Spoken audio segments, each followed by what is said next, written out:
ওমরস ভাই মানে হচ্ছে আপনাদের সবার ওমর ভাই। আসলে দেখেন তার আসলে বুদ্ধিটা কিন্তু ভাই মানে চড়া লেভেলের বুদ্ধি এরকম।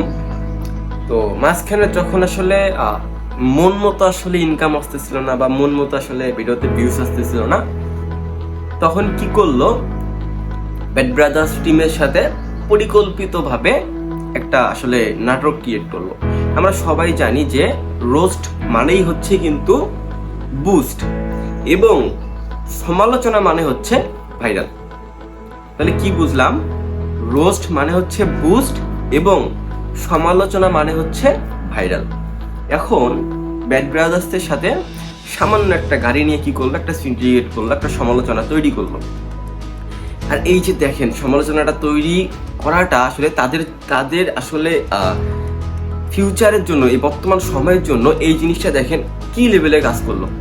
এই জিনিসটা তাদের কতটা আসলে মানে লাক আসলে গুড লাক করে দিল, এরকম একটা বিষয়। আর এখন যখন 2025, এটা তো 2025, এখন যখন হচ্ছে তারা মানে এদিকে তো উমরান ফারুক নিয়ে তো বর্তমানে হচ্ছে বাংলাদেশের সমালোচনার অভাব নেই। তো এখন আসলে সে কি করলো দেখেন, ব্রেন দেখেন কোন জায়গায়। এখন সে কি করলো, সমালোচনাটাকে আরো একটু উপরে নিয়ে যাওয়ার জন্য কি করলো, এগেইন ব্যাড ব্রাদার্সের সাথে আবার নাকি তাদের সম্পর্কটা তারা ঠিক করবে।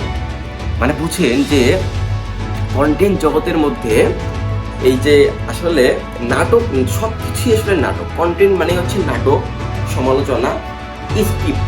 এই জায়গাতে বাস্তব বলতে কিচ্ছু নেই। আপনি যেটা দেখতেছেন যে এখানে অদৃশ্য চশমা পরে দেখেন, ওই জায়গাতে কিছু না কিছু একটা আছে। বিষয়টা হচ্ছে এরকম হয়ে গেছে।